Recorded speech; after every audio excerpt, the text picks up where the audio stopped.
President Trump's personal attorney, Michael Cohen, heads to the Hill. Democrats vote against protecting infants already born, and Bernie goes full Bernie. I'm Ben Shapiro. This is The Ben Shapiro Show.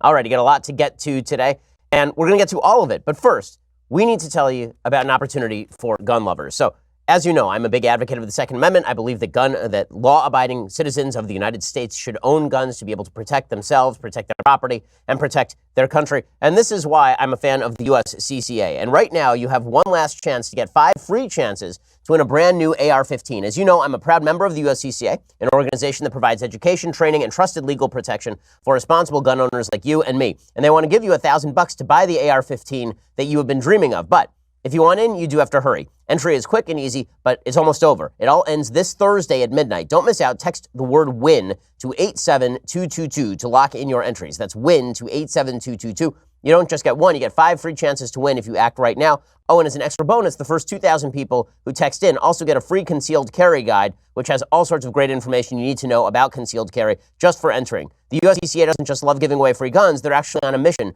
to help every responsibly armed American protect their family with complete confidence. But this program is aired nationwide, so you want to make sure that you text WIN to 87222 to be in the first 2,000. This is your last shot at getting the free guide and that AR-15 that you've always wanted. Text the word WIN to 87222 right now. That is WIN to 87222, WIN to 87222. Hook up with the USCCA. They do wonderful work. Alrighty, so the big news of the day, Michael Cohen is now headed to the Hill. And this has been expected for a couple of weeks. He said he was going to testify on the Hill. Republicans are going to take the tack that Michael Cohen is a congenital liar who has been, in fact, convicted of lying. He's pled guilty to lying. He has perjured himself. And so whatever he says cannot be taken with great seriousness. And Democrats will say, well, maybe that's true, but also your guy, Donald Trump, he lies a lot as well. So if you have a liar's paradox where both people are lying, how do you know which one is lying about any given issue? Well, here's what he is supposed to testify today, according to the Wall Street Journal. Michael Cohen, Donald Trump's personal former lawyer, will for the first time publicly accuse the president of criminal conduct while in office related to a hush money payment to a porn star, a person familiar with his planned testimony before Congress said. Appearing on Wednesday before the House Oversight Committee, Mr. Cohen will also make public some of Mr. Trump's private financial statements and allege that Mr. Trump at times inflated or deflated his net worth for business and personal purposes, including avoiding paying property taxes, the person said. The financial statements were developed by Mr. Trump's accountant. The person also said the Wall Street Journal has not yet seen those statements. So the implication is going to be the reason that President Trump did not want to turn over his tax returns is because he has been futzing with the numbers in his tax returns for years to avoid paying property tax. Cohen's testimony is expected to focus on his behind-the-scenes accounts of working for Mr. Trump over a decade, a period during which Mr. Cohen will say he witnessed lies, racism, and cheating by Mr. Trump, according to this person. Cohen is expected to recount racist remarks Trump allegedly made to him, including instances in which Trump allegedly questioned the intelligence of African Americans and criticized their lifestyle choices, the person said. Now, this is just gossip, presumably. Is Michael Cohen now speaking out of school?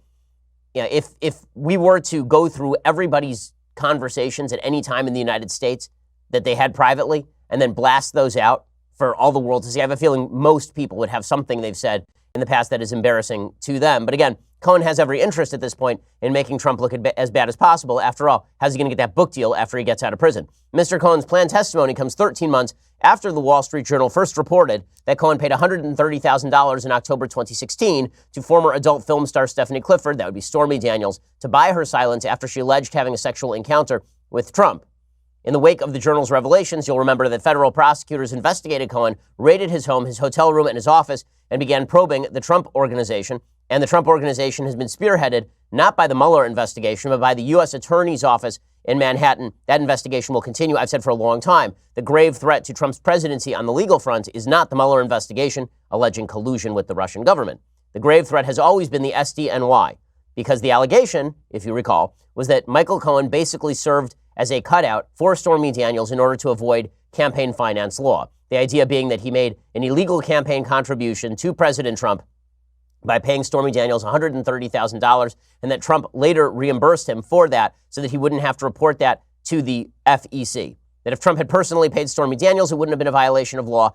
if Michael Cohen had paid Stormy Daniels and not been reimbursed by Trump, it wouldn't be, then Cohen would have violated the law, but Trump wouldn't have. But if Trump told Cohen to go and pay her off and then paid him through a back channel to avoid FEC disclosures, then that would be a violation of campaign finance law. Now, that's a controversial proposition. There are former FEC commissioners who say that's not actually a violation of campaign finance law because even if Cohen spent $130,000 shutting up Stormy Daniels, that's not a campaign expenditure.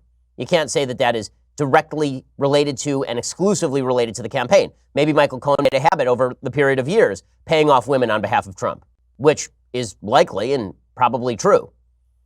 The White House press secretary Sarah Sanders said in a statement that Mr. Cohen was a disgraced felon and noted he had previously pled guilty for lying to Congress and making other false statements, which is a pretty good comeback.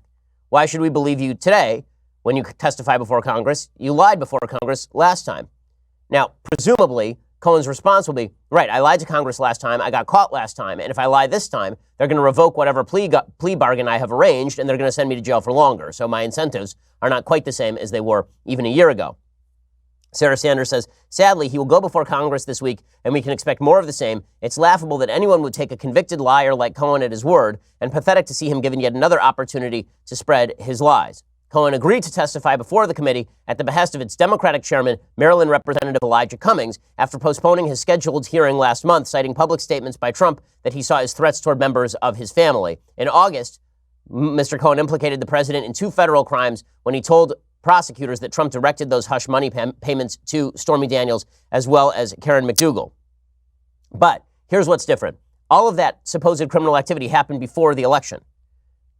Apparently, Cohen is going to testify that Trump committed criminal activity after the election. So according to the person familiar with Cohen's anticipated testimony, whenever the Wall Street Journal says things like the person familiar with Mr. Cohen's anticipated testimony, you can fairly bet that Mr. Cohen is the person most familiar with Mr. Cohen's anticipated testimony. In other words, Cohen probably called up the Wall Street Journal and said, here's what I'm going to testify to. The person familiar with Cohen's anticipated testimony said Cohen would provide evidence of criminal conduct since Trump became president, but other than saying that involved the Stormy Daniels payment, he wouldn't offer more specifics. So presumably, he's going to say that the criminal conduct was Trump saying to him, by the way, here's a check. It's for all that good work you did with Stormy Daniels. And he did that while he was already president of the United States. Trump has previously described the Stormy Daniels payment as a simple private transaction, and he said if the payments were illegal, well, then that's Cohen's mistake, because Cohen's the lawyer. It's not my job to do campaign finance law. That's why I have lawyers. I hire lawyers for this kind of stuff. In December, federal prosecutors in New York for the first time directly implicated President Trump in the payoff scheme. They referred to him in court papers as Individual 1, alleging that Trump had played a key role in the hush payments. Now, with all of that said, can SDNY prosecute Trump? No, they cannot prosecute President Trump unless he were to leave office. The president cannot be prosecuted while he is in office unless he murders someone and there's a state crime. Even then, it's controversial as to whether a state prosecutor could prosecute a sitting president for murder, for example. He'd have to be impeached first and then probably prosecuted. Cohen, of course, worked for Trump for a decade. He was his political hitman. He was the guy who was his sort of consigliere, supposedly. At least that's how Cohen portrayed it. In a letter last week to the chairman of the House Oversight Committee, Jim Jordan of Ohio and Mark Meadows of North Carolina accused the panel under Elijah Cummings of being out to attack the president for partisan gain, noting that Cohen had already lied to Congress in 2017. They said they intended to question Cohen about his conduct throughout his professional life and any other financial dealings he has had, including with his father-in-law, because there were accusations that his father-in-law was corrupt and that Cohen had engaged in criminal activity with his father-in-law as well. According to NBC News, Cohen is going to focus on his allegations of the president's lies, racism, and cheating. And again, he is going to turn over financial statements to the committee that he somehow got hold of, which is a violation, if I'm not mistaken, of attorney-client privilege. I don't think the attorney just gets to breach attorney-client privilege. So I assume that Cohen, as Trump's personal attorney, got a hold of all of the financial records. I'm not sure what provision of law allows him to then spill that in front of Congress. You can't really do that to a lawyer. I mean, the whole point of attorney-client privilege is that communications between a client and an attorney are indeed shielded by law from discovery. So I'm not sure exactly how this would work. Nonetheless, it will be a highly dramatic day on the Hill, something that we can all look forward to with great trepidation and vomitriciousness. Because honestly, here's my honest take on this. Do I think some of the stuff that Michael Cohen says is going to be true? Sure. Yeah, why not? I mean, Michael Cohen says a lot of stuff. Is some of what he says going to be false? Yeah. The problem is, I'm not sure what's what. And the same thing has always been true when President Trump talks about himself. Remember, President Trump denied ever having an affair with Stormy Daniels.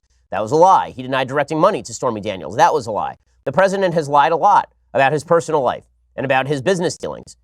All of that happens to be the case. So when you have two people who lie a lot, I'm not sure what I'm supposed to believe and what I'm not supposed to believe. Am I supposed to only believe the stuff that confirms my priors?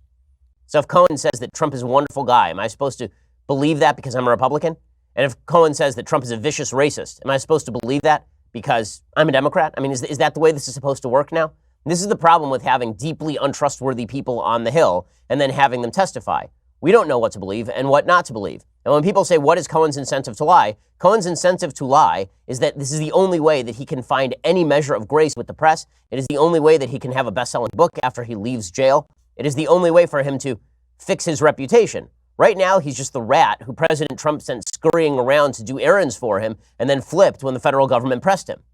That's not a great rep. But if he can become the hero who unmasked President Trump, then Cohen will live forever in the annals of joy among Democrats. We've seen that over and over and over. You'll recall when James Comey was an enemy to the left because he released a letter a week before the election that severely hampered Hillary Clinton's presidential campaign. And then Trump fired Comey, and now Comey's a leftist hero. You'll recall that the same thing has happened with Jeff Sessions even, and Rod Rosenstein, and a bunch of other government actors who are perceived to be anti-Trump or at least obstructions to President Trump's agenda. All those people have become suddenly heroes of the resistance. Omarosa Manigault became for a time a hero of the anti-Trump resistance. So that's Michael Cohen's only play here.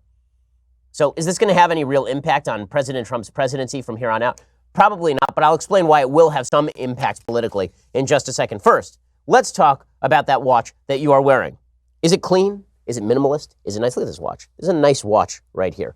That's because it is a movement watch. You can pick a style or design that you personally like and would wear because they have tons of styles. They're awesome. I mean, they have legitimately dozens and dozens of styles, which is why I bought a watch for my wife. I've got one for both my parents. I've got one for my in-laws. I mean, movement watches are top-notch. They are founded on the belief that style should not break the bank, and that's why they've sold almost 2 million watches worldwide. Movement watches, sunglasses, their other accessories, they are the perfect gift for a friend and family. My wife has the sunglasses as well. And you know I'm all about supporting ground-up entrepreneurs who work hard for what they want. Well, Movement was built ground up by a couple of guys who figured they could undercut the existing watch market by cutting out the middleman. Movement watches start at just $95. You're looking at $400 for the same quality from a traditional brand. As I say, clean design, minimalist, really quality products. Not going to tell you how many steps you take, how many calories you burn. It's just going to be a nice watch that looks great on your wrist for a price that's not going to break the bank. Get 15% off today with free shipping and free returns by going to mvmt.com/Shapiro. That is mvmt.com/Shapiro. Go check out their latest at mvmt.com/Shapiro and join the movement. Get 15% off today with free shipping and free returns at mvmt.com/Shapiro. So is this going to have any impact on President Trump? The only impact this is going to have on President Trump is that it shifts the topic. So as I have said for a long time, whichever party is not in the headlines is the party that does well right now. Whichever person is not in the headlines is the person doing well. Americans don't like President Trump when they look at him for long periods of time. They don't like Bernie Sanders when they look at Bernie Sanders for long periods of time. They do not like AOC even when they look at her for long periods of time. The American people look at all their politicians and they say, these people suck. Which is generally true which is generally true because most people who try to control your lives, which is what politicians do, they kind of suck. The people you like in your life generally are the people who don't try to control you. The people who try to control you are the people who annoy you. So by nature, the more we look at one side of the political aisle and focus in on them, the less we are going to like them. President Trump has been doing well in the approval ratings, better than usual, because all the focus of late has been on Democrats. When the focus is on President Trump, then Republicans don't do as well. Right before the 2018 congressional election, the focus was on Democrats during the Kavanaugh hearing. And the Democratic lead on the generic ballot slipped down to basically nothing. Then President Trump decided, you know what, I want the focus back over here on me. Let's talk immigration. And Republicans get blown out by 9 points. President Trump's best strategy has been to hide in the basement. That's been the best strategy. Hunker down. Don't say anything. Well, Cohen obviously allows the media the opportunity to shift the conversation back onto President Trump because the last thing they actually want to do is talk about the Democratic Party, which makes perfect sense because the Democratic Party has gotten so unbelievably extreme that they did something almost unthinkable yesterday. So here's what happened yesterday. Yesterday, brought up for a vote was the Born Alive Abortion Survivors Protection Act. It was offered by Senator Ben Sasse, who was on the program a couple of weeks ago talking about all this in the midst of the Ralph Northam controversy in Virginia. You'll recall that Ralph Northam went on a radio show where he suggested that babies that were born alive in botched abortions, maybe they should be kept comfortable while the mother and the doctor decided what to do with the babies. He said that he was talking about normal end-of-life care. He said that kind of post hoc. But in the interview, he said, if a baby is born alive, maybe the baby has a viability issue, or maybe the baby just has a severe deformity, then we'll keep the baby comfortable until we decide what to do with it. His statements were a little broader than just end-of-life care. The baby's not viable. Do we pull the plug or not? In any case, Kathy Tran was even clearer about it on the floor of the Virginia House of Delegates when she said a baby should be aborted basically in the birth canal is totally fine. And then the state of New York passed a law, and the state of New York's law was so wildly extreme that it actually got rid of an already existing point of law in New York that protected infants that were born alive during botched abortions, which is fully crazy. Well, last night there was a vote in the Senate, and by a vote of 53 to 44, the Senate failed to pass the Born Alive Abortion Survivors Protection Act. That was 53 votes in favor, 44 votes against. You need 60 votes to clear the filibuster. The bill needed 60 votes. Just 3 Democratic senators crossed the aisle to vote with Republicans in favor of legislation that was specifically designed to protect infants that were born alive during abortions, to get rid of any distinction in law between infants born alive for any reason and infants born alive during abortion. Mitch McConnell has a column talking about exactly why this was necessary in a piece for the Kentucky Courier Journal, the Louisville Courier Journal. He said, I announced as Senate Majority Leader that we would vote on the Born Alive Abortion Survivors Protection Act. The bill, on which I'm proud to be an original co-sponsor with nearly 40 of my colleagues, would direct any physician present when a baby survives an abortion to provide medical assistance the same way they would for any other child who's born alive at that stage. In short, it requires that doctors treat these babies with the attention and care they deserve. Apparently, Ben Sass tried to seek an agreement to expedite the passage of the legislation, and Democrats held that up. They blocked the passage of the bill.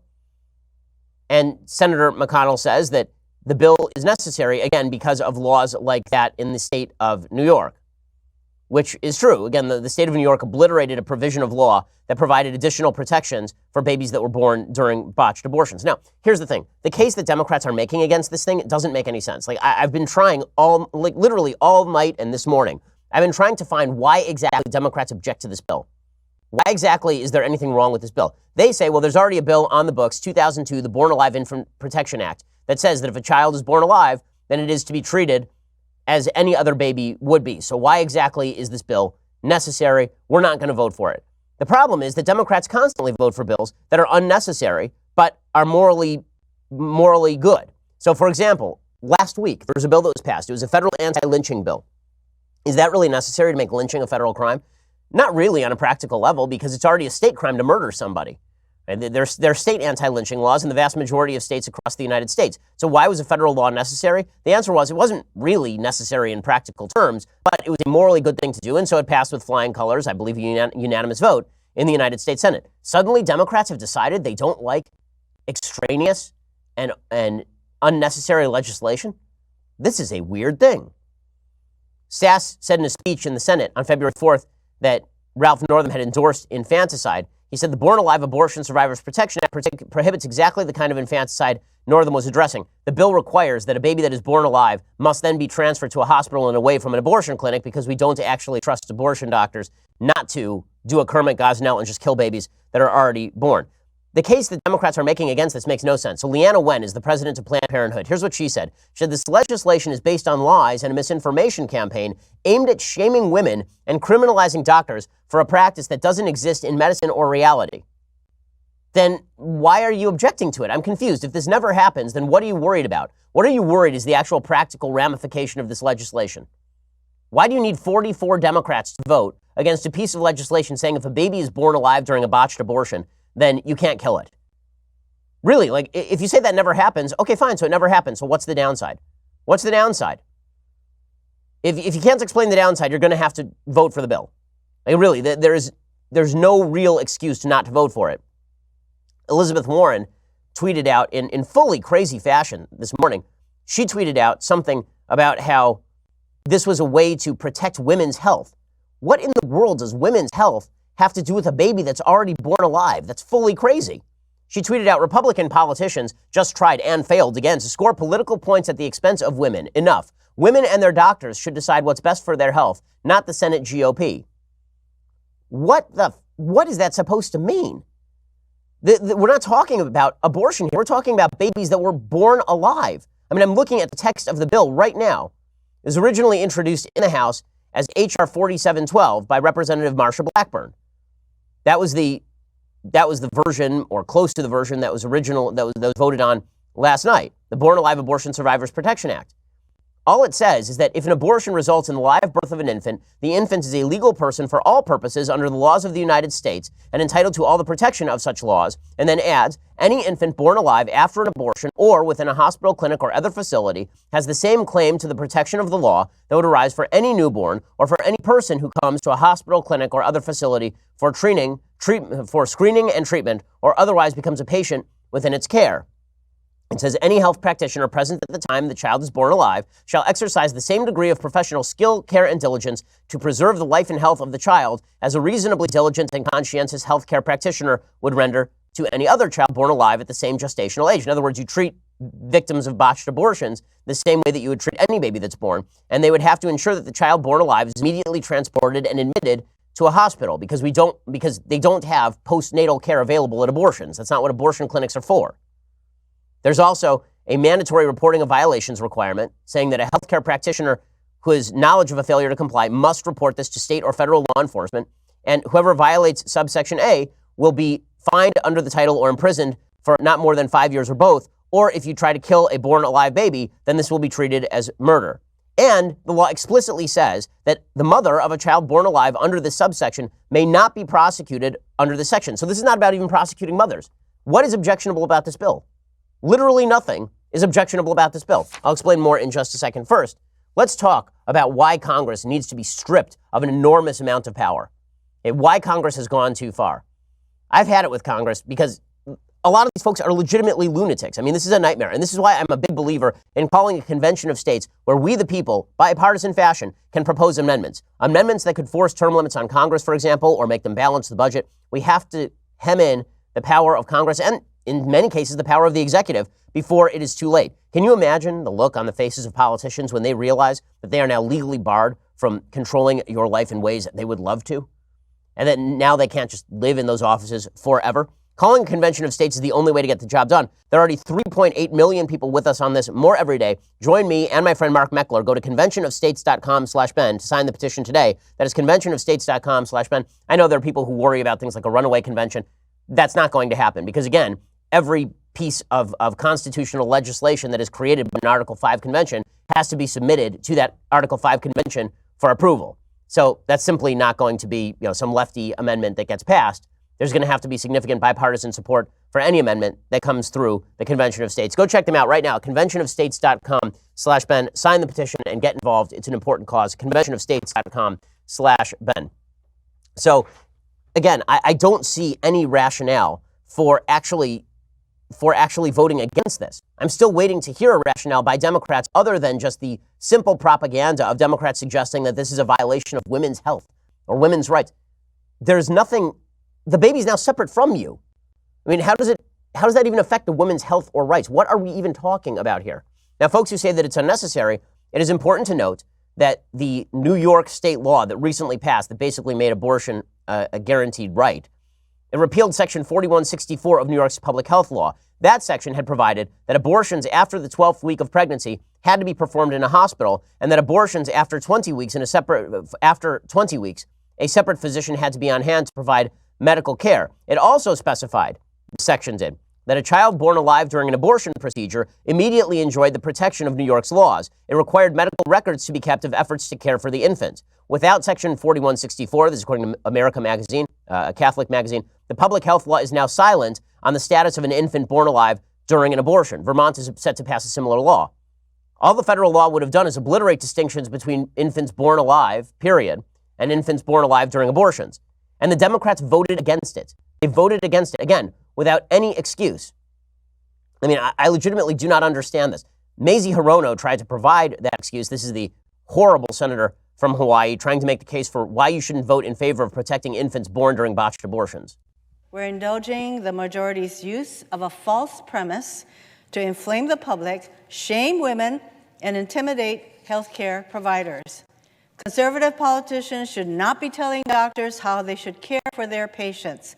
Instead, women, in consultation with their families and doctors, are in the best position to determine their best course of care. Okay, so that's an insane contention. Women are in the best position to determine their course of care? The baby's course of care? What is she even talking about here? What is she even talking about? If you are so extreme that you could not vote for this bill, you're too extreme for the American people. And that means every single Democratic senator who is running for president, all 6 of them, they've all said that they voted, all of them voted against this bill.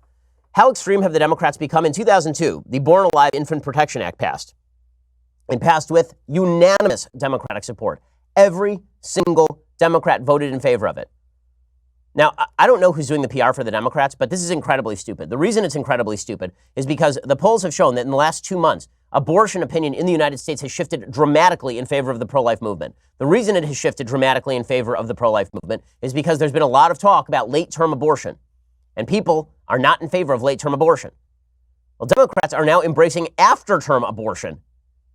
They're at least saying that we shouldn't have additional protections for babies that are born after birth.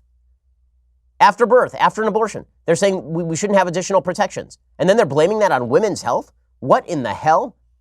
NARAL, Pro-Choice America, they used to be called the National Abortion Rights Action League, but then they called themselves NARAL because they realized people don't like abortion. They tweeted, "The Senate has voted down Senator Sass's extremist anti-science bill."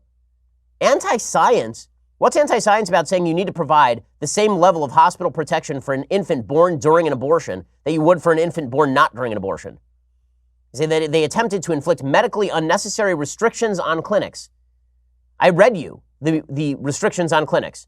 The restrictions on clinics were you need to provide a baby the same care you would provide any other baby, and you need to transfer that baby to a hospital ASAP. You can't keep the baby at an abortion clinic because abortion clinics generally are not created to take care of babies that are alive. They're created to kill babies. What NARAL is really worried about is this part. They say they're spreading dangerous anti-choice lies, like the lie that abortion clinics kill babies after birth. Okay, well, if that's a lie, then what are you worried about? Legitimately, what are you worried about? All it says is that it is a crime for you not to report a baby murdered after birth. That's what the bill says. And you're saying that's spreading a lie? Okay, well, then you're going to have to show me, if it never occurs, why you worry so much about voting in favor of this bill. And as far as threatening healthcare providers with jail time, it threatens them with jail time if they kill a baby after it's born. Now, notice the media coverage of this issue. It's insane. So here's Politico's headline. The Senate rejected a bill making it a felony for a doctor to harm or neglect an infant who survives a quote-unquote attempted abortion, part of a Republican effort to squeeze Democrats ahead of the 2020 campaign. Republicans pounce, guys. More pouncing by Republicans. So Republicans say, hey, shouldn't we protect this baby that's already born? Democrats say, nah, unnecessary.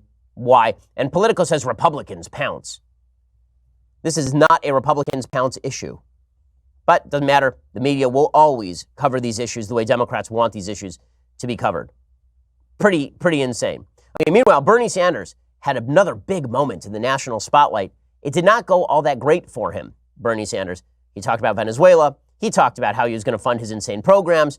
All of this was on CNN in prime time. We'll get to that in just 1 second. First, you're going to have to go over to dailywire.com and subscribe. If you're a subscriber, you get so much wonderful stuff. I mean, really, just an incredible amount of wonderful stuff you get when you're a subscriber to the Daily Wire.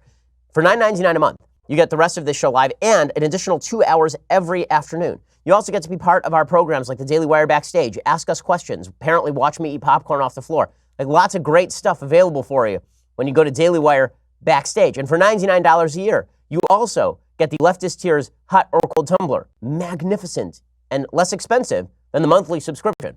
I know some people, AOC, can't do the math, but it is true. $99 a year is less expensive than $9.99 a month. Crazy. And you get a tumbler. So that seems like a pretty solid deal to me. Less money, more tumbler. Pretty awesome. Also, you get to be part of our various mailbags, and you get to be part of our conversations. There's so much good stuff. The Sunday special becomes a Saturday special for you. I mean, what more can we do for you people? All you have to do is go subscribe. Go check us out. Also check us out at YouTube and iTunes. Make sure you subscribe over there so you can get our Sunday special. Last Sunday was Larry Elder. We have a couple more Sunday specials coming up that are just phenomenal. One that I'm very excited about this week. We'll tell you about it a little bit later in the week. But go check it out. Go subscribe. Leave us a review. We always appreciate it. We're the largest, fastest growing conservative podcast and radio show in the nation.